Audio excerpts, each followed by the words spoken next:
Hello and welcome to Fox Forge. Today we're reviewing a Warhammer Fantasy's kit, and it is this, the Empire Warrior Priest with hand weapon and shield. Despite the fact that this little package here has no Warhammer Fantasy branding on it at all.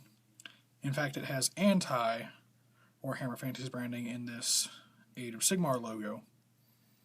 Ignore that. It's propaganda. This is not the first time I have tried to record this video. I have had incredible difficulties doing that. So, it's all open and ready to go. One might think I would not need the knife after that point, after getting into the case. One would be wrong, because I need to point at things, because it's not like my meaty finger so you can tell what I'm pointing at here. So, first thing that pops out is it's a resin figure. And I'm not a great fan of resin, but I don't mind it especially. It's my least favorite material, but that's not for a great dislike of it. I just like other materials more. Even if metal is probably a worse material for models than resin, it still takes second place over resin. The second thing is, looking at this on Games Workshop's website, they have exactly one picture of it. And it's basically this view right here, where you cannot see the back of the model, and you can't see what's on his shield.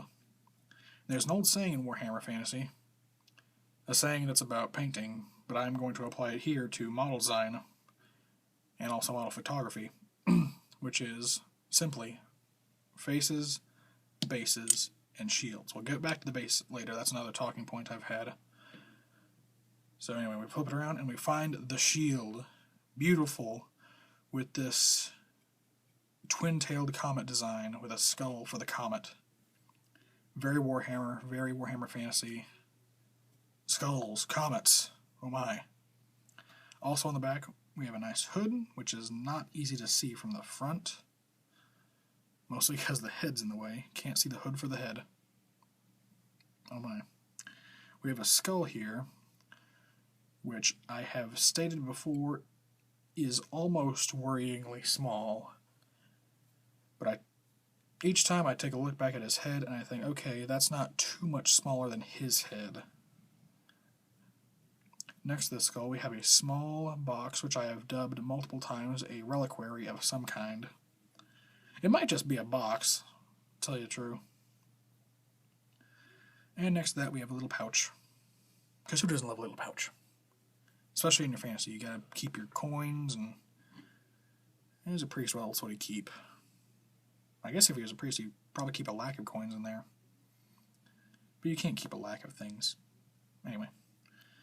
And going around back here, or back to the front, we have on his leg 1, 2, 3 purity seals.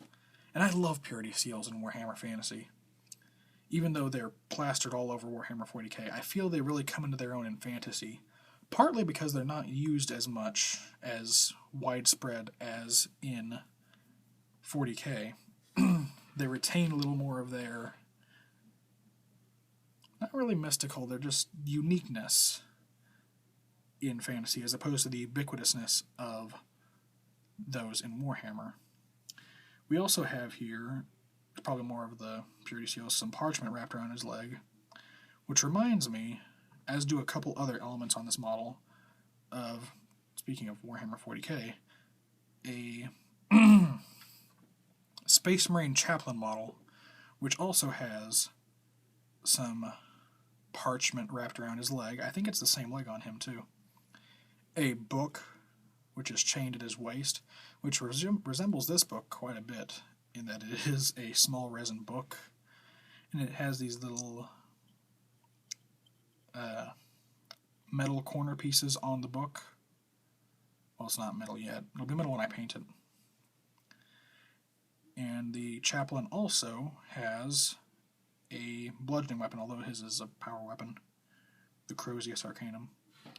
We also have on his front a little prayer paper here over his chainmail, a couple of trinkets hanging from his belt, and the trinkets and the shield,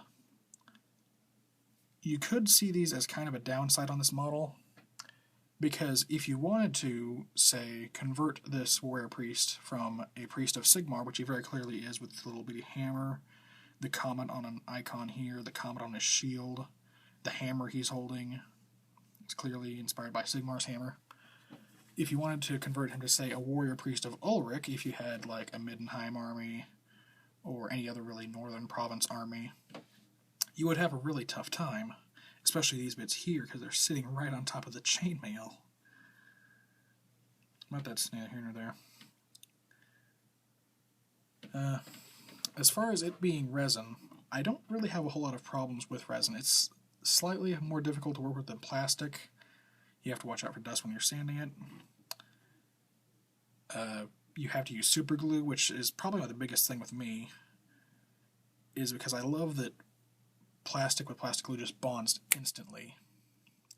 I should probably not snap my fingers when I'm holding this sharp hobby knife. I'm just going to set that down until I pick it up again in a couple seconds without thinking about it. But my main problem with these, with fine cast, I should say, isn't the usual problems people have with fine cast, like the parts being warped or bubbly, or just generally low quality molds. It's the frame itself here, which I'm going to pick my knife up and point at with. The frame and how the model is connected to it. Because you have all these gates that can be really, really difficult. I can tell, especially here on the book, it's going to be difficult to get those out without harming the pieces of the model itself. Because I sometimes have a lot of trouble figuring out where the model ends and the gate begins. I have a fine cast Empire captain, the fellow with the hammer and the spear, shield, pistol. Why did I go for S words after that? Oh well. Who's missing a couple pieces because I couldn't tell where he started and the frame ended. So that's one problem I have with these. The other is just general resin nonsense.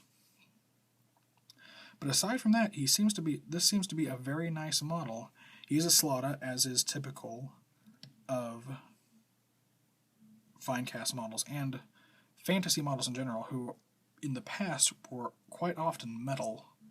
So you would have a slot on the model so he could sit in his base and not fall over because he's too heavy to be held up by glue alone. And while I'm thinking about the slots, let's talk about his base, which I love. I was so worried I was going to get a round base with this kit because I don't play Age of Sigmar. I have a lot of problems with Age of Sigmar, but that's another video. I need square bases. I need right angles in my life. And luckily, I've gotten them. I am going to check, however. You see this is a diagonal base. And it looks to me like he's going to fit in there just fine. He'll fit into units very well because there's no sort of overlap of the model running over the edges of the... Watch me stab myself there. Of the model running over the edges of the base. So he'll fit snugly into units. And I'm a bit off center. Let's fix that. I keep checking the camera because if this thing goes off while I'm recording one more time, I'm going to be absolutely beside myself. But he looks like he's going to be just fine in this diagonal pose, but I'm going to check and see later. I'm going to find one of my straight slotted bases and check and see how he looks like that at a right angle to the edges of the base, just straight. It's really the best way to describe that, I guess. I'm probably going to keep with this one because I feel like his pose really warrants it. I just want to see how he'd look with that other one. On the subject of the tabbed bases, though, you can see... Did I forget to zoom in? Yeah, I'll zoom a little. I'm just going to keep it at that. You can see on his base there's writing, which is typical of the tab models. That's how they keep track of what's what at a glance. Although this isn't terribly specific. On the front it says Empire, because he's from the Empire. And on the back it just says Games Workshop, although it's buried under these triangular bits of support resin, there's one on the front too, and they're all going to have to get shaved off to get them in that slot. There's a little more writing on the frame, none of which I am sure what it means. Right here on this small square it says GW9, whatever that's supposed to mean. Clearly Games Workshop 9. Presumably it comes after Games Workshop 8 and before Games Workshop 10. There's also some writing here on the front of the frame, which I can't read, partly because it's too difficult to see it, and partly because there's this big block of resin in the way. And on the back of this little square here, there's 4 dots. So maybe that's supposed to be like a die, maybe? Anyway, oh, one more thing is the hammer. I only mention this because I discovered it myself. On the website picture, it's very difficult to tell what shape the hammer is. It is square, which is in line with Sigmar's hammer, which was square. The spike square. The bit on the back is square in cross-section, anyway. I believe that is everything. I'm getting better and better at doing these. I swear I shave a few seconds off every video, which I then fill up by talking about other things. But now here at the end of the review, I am not going to give this any sort of number or grade, because I feel that's reductive to the model itself. Really what I want to do with these videos is just showcase models, or model kits, and just share with what they look like with people and how they go together, and my thoughts on them. And also to raise awareness for Warhammer Fantasy, which is somehow both extinct and endangered at the same time. It's a very curious state of affairs. But, wait, okay, let's just, there we go. In frame.